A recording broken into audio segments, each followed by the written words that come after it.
Purisima. Sertifikado konsebida. Ang pangit na mensahe ng gabay ay ang natin sa aklat ng Ebanghelyo ni San Marcos.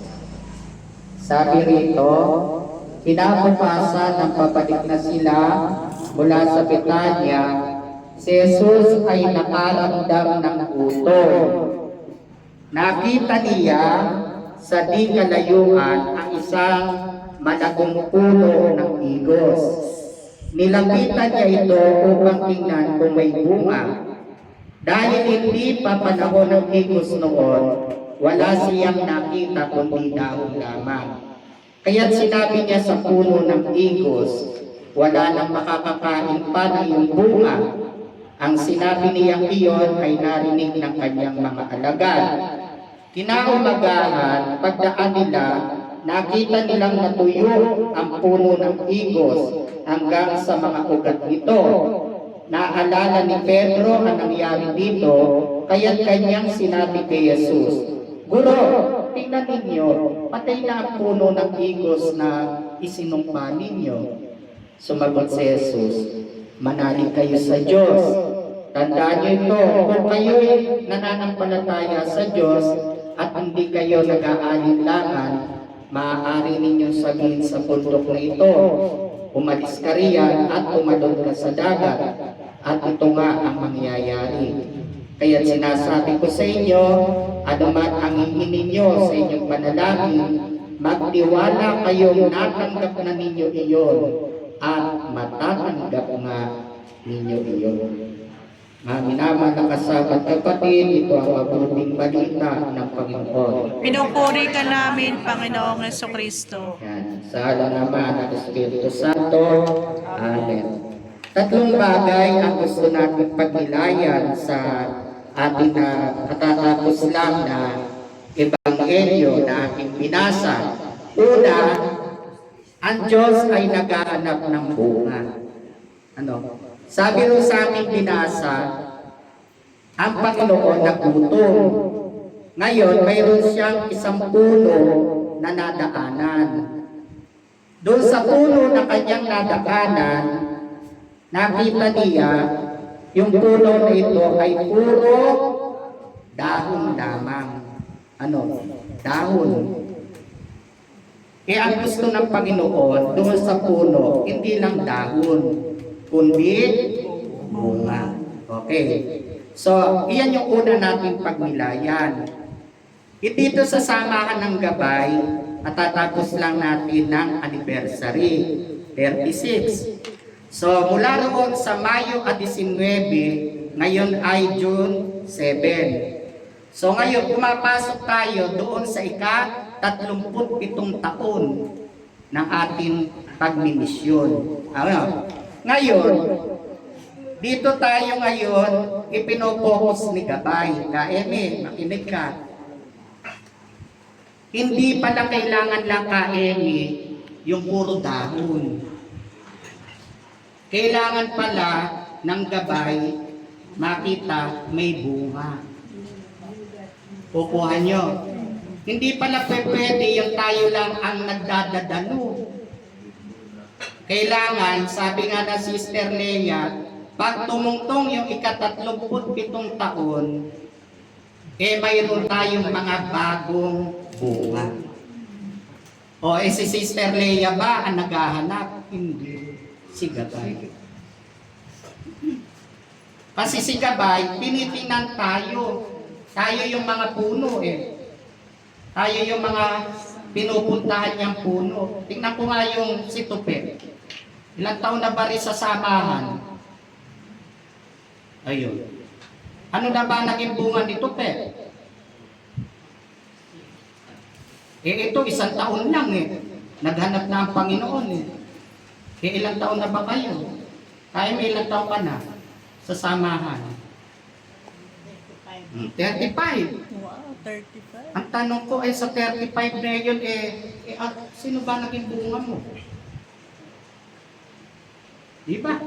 Yun pala yun Hindi pala natin kailangan lang yung tayo lang na tayo ang dumadalo, tayo lang nagro-rosaryo, tayo lang na tayo nakakakilala kay gabay. Dapat pala magkaroon ka rin ng bunga na ipakikilala mo rin. Mayroon ako Santo Niño Gabay na sinusundan. Halika, sumama ka sa akin. Dapat pala ganun. Para sa isang taon, asan ba yung si Casela? Ayaw kong sumama. Di pagkatapos ba nun, ala ka ng bunga. Aba, di huwag ka na sumama, Casela. Basta ako eri, meron pa akong 2 kasama. Isa naman yung tipong, ayaw sumama. Ako na lang. Sabi rito, pag ikaw walang bunga, susumpain ka. Yan, unang pagninilay. Kailangan next year, jowa, hindi lang si Ate Jenny kasama mo. At ikaw naman, Jelly, hindi naman po ikaw nang kasama niya. Kailangan mayroon tayong isa man lang bunga. Amen. Amen. Halimbawa, Sister Linda, parang kambal yan kay Sister Melly, ano? Sa susunod naman, uy, brother, meron po kaming kasama.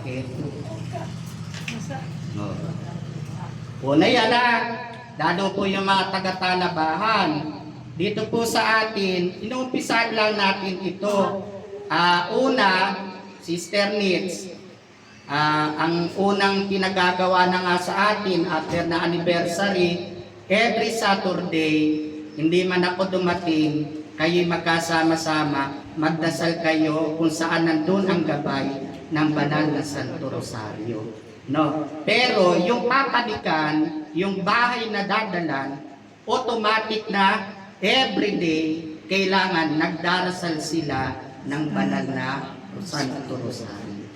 Okay? Hindi display ang gabay. Kundi iyan, sabi nga ng baba ng payag ng Sister Carol, sa mga huling araw, ibubuhos ko ang aking espiritu. Espiritu yung ibubuhos. Amen. Amen. Hindi pera. Puro kayo pera. Hingin nyo ang Espiritu Santo. Hingin nyo yung ito. Kaya ito ang pangalan, Santo Niño del Espiritu Santo. Pinaikli lang niya para hindi nyo na maano yung haba-haba. Sama sa Espiritu Santo po kami. Hindi na, gabay na lang. Ayun. Kasi ang Espiritu, ang siyang gabay at patnubay. Ayan. So una yan, naghahanap ang Panginoon ng bunga doon sa mga puno. Hindi puro dahon. Sige nga, kayo nga'y magtanim. Dilig ka ng dilig. Wala ka naman mapakinabangan. Di ba? Di ba, Sister Irene? Pwede ang itanim mo na yung pwede kang makinabang. Yung pwede kang, yung pinagpaguran mo ay, ano yung tawag doon, Tupe? Yung pinagpaguran mo ay mapakinabangan mo. Kukuha nyo. Kasi ganito wag naman at ako pahabain pa ang buhay. Ito namang gabay na ito sabi nga ang imahe ni akin. Pero siya hindi ko pag-aari. Siya'y pag-aari ng lahat. Yan ang sabi niya sa akin. Kaya wag mo kasasabihin iyan ari mo. Kundi ako pag-aari ka ng lahat. Ayun. Kasi ano ibig ko sabihin?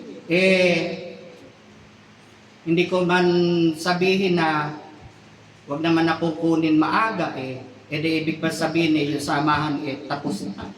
Hindi.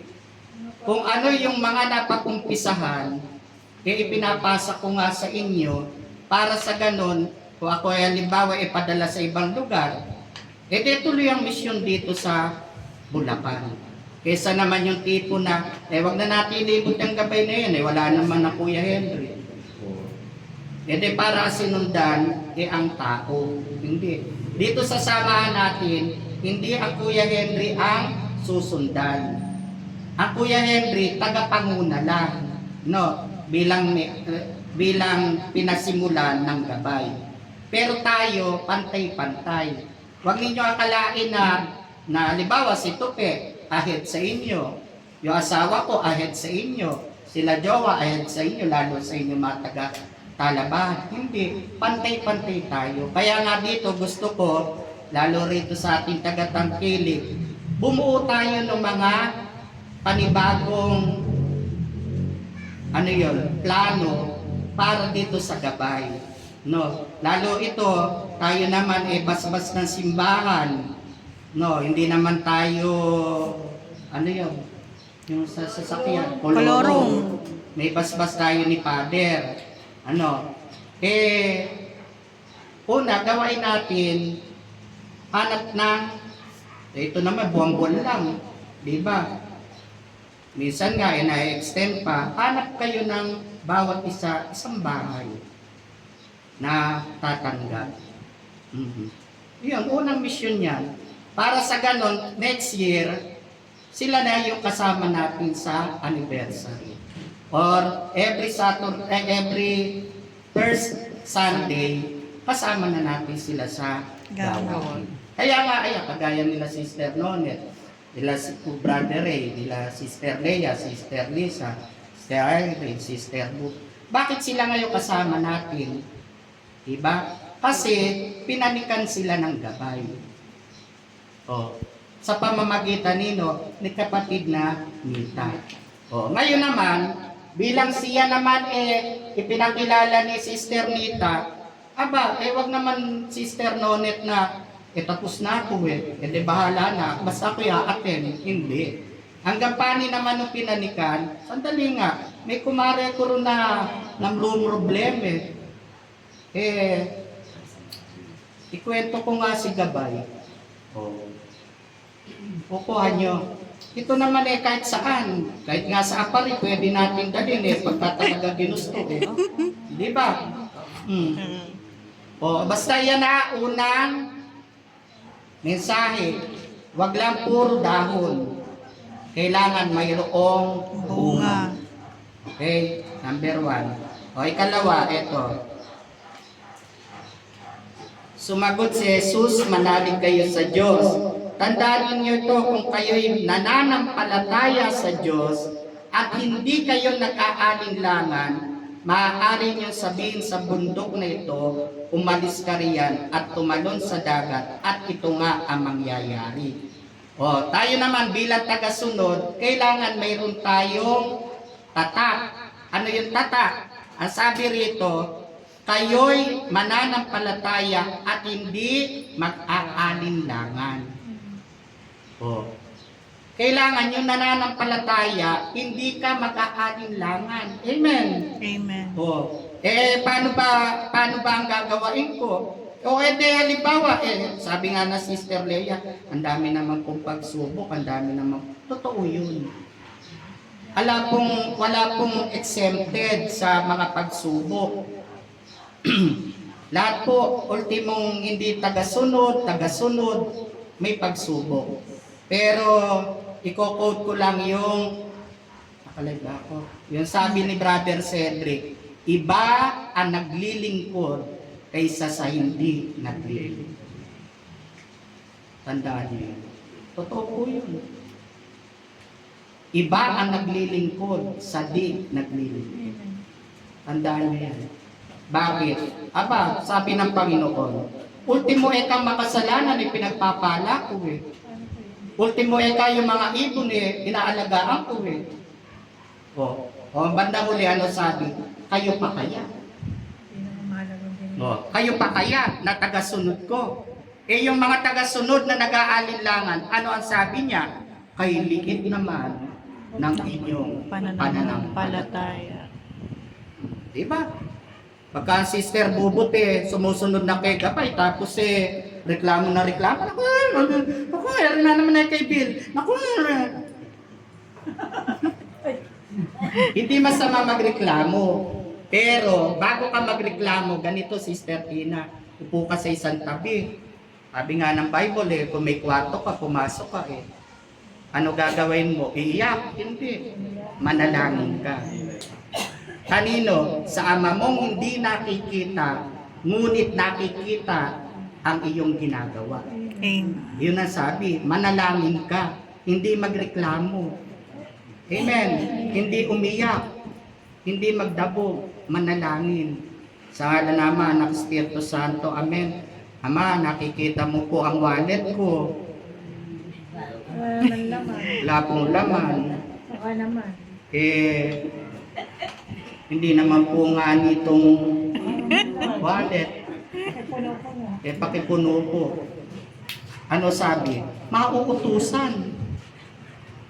Yun daw bundok palipatin sa dagat. Ano ibig sabihin? No? Kausapin mo yung wallet ko. Hoy, anong wallet? 20. Anak ako ng Diyos. Ano sasabihin mo? Pasok! Ngayon magbanggit ka, magkanong halaga. Mauutusan daw eh. Amen. Amen. Gawin ninyo to. Ngayon, pagka naman gano'n, Kuya Tope, huwag mo nang titingnan yung wallet mo, 20 pa rin ang laman. Sabi ron, manampalataya ka na matatanggap mo. O ikaw, ano? Anyway, madaya eh. Sa bawat misyon, iiyak.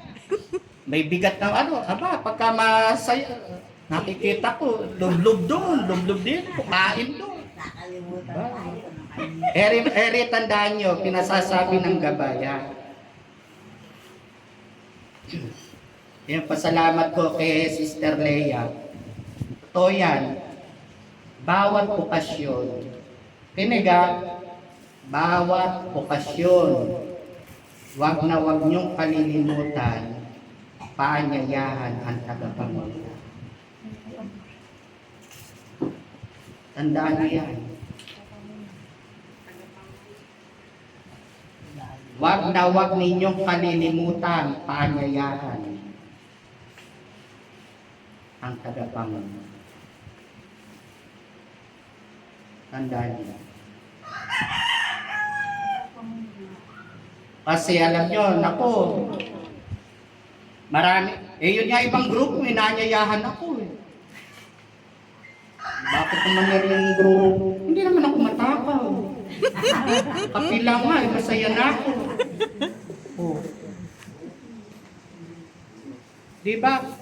Kaya anong birthday ni Kuya Ray? Salamat Kuya Ray. Oh. Diba? Punta kami ng Pulong Gubat. Nakatanggap ako ng chat kay Ate Leia. Di po ba kayo pupunta rito? Aba, jawa ka ako. Nag-chat si, birthday nga pala ng Kuya Ray. Narinig ni Apo Pilino. Halika na. Iniwan namin yung Pulong Gubat. Pumunta kami rito. Oh. Kainan kami. Sandali lang. Masaya kami. Ato lang ang akin. Kayo magkakamag-anak na, magkakapit-bahay na kayo. Tandaan nyo, pag nakita ng inyong mga kapit-bahay, may iba pa kayong mga hinanyayaan, doon masasabi na maganda kang makisama.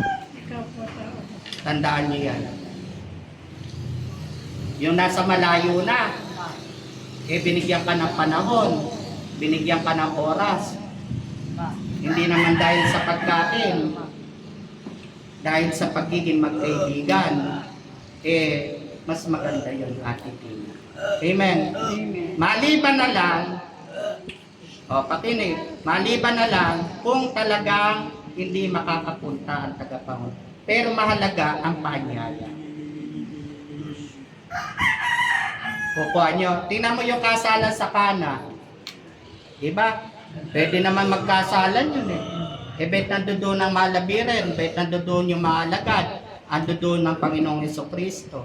Nag-anyaya yung ikinasal. Kami naman, pagka kami, halimbawa ako, inanyayahan nyo. It's either si Tupe kasama ko, si Joe at si Ate Jenny, si Nanatali at ang Carol. Hindi naman matatakaw yung mga ito. Mahalaga lang, may kape. Amen. Tandaan niyo po yan. Basta sabi ron, lahat mauutusan natin ay gamitin mo lang yung kapangyarihan ibinigay ng Diyos sa pamamagitan ng ng panalangin. Panginoon, may pangangailangan po ako. Panginoon, may sakit po ako. Huwag ninyo mahalin yung mga negative. Idulog ninyo sa Panginoon. At utusan ninyo, una, kung sakit, umalis sa katawan. Kung biyaya, pumasok naman sa iyo. Ganon, utusan. Bakit? May kapangyarihan tayo na magbawal at magpahintulot. Okay? Pangalawa yan ha. Ito ang pangatlo. Sabi rito, kaya't sinasabi ko sa inyo, ano man ang hingin ninyo sa inyong panalangin, maniwala kayong natanggap na ninyo iyon at matatanggap nga ninyo iyon. O yan. Sabi Sister Emmy, kaya't sinasabi ko sa inyo, anuman daw ang alin, ang hingin ninyo, saan?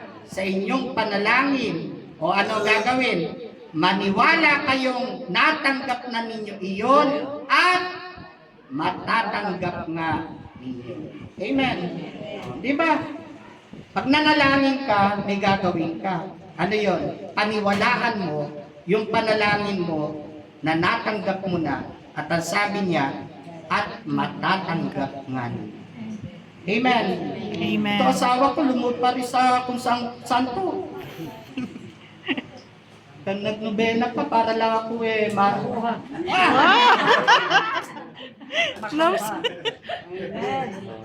Nagtagumpay. Amen. Ngayon, sabi naman ng Bible, ito. Saan man mayroon dalawa, tatlo o higit pa na nananalangin sa pangalan ko in Jesus' name. Ano ang sabi? Andun ako sa kalagitnaan nila.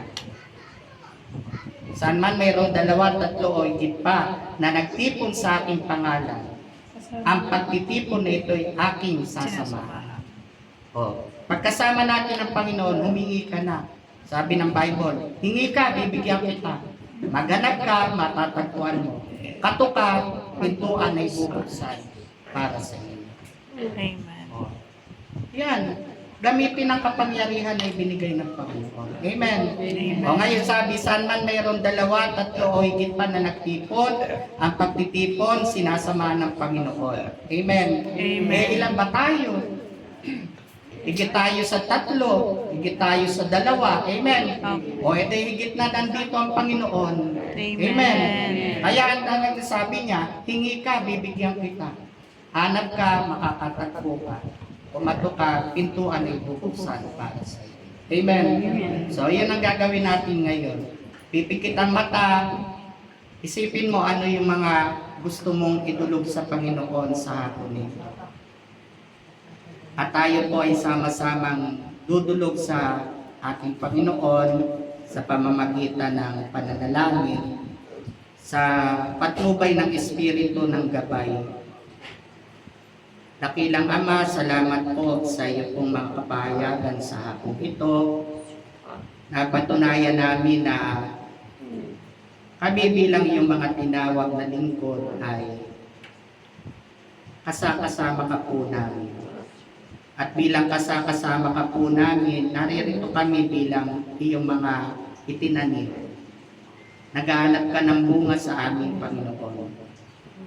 Salamat Panginoon sa pagpapaalala mo sa akin na ako'y tinawag mo hindi para sa sarili ko, kundi para sa aking kapwa-tao, para sa aking kapitbahay, para sa aming mga kamag-anak at mga kaibigan.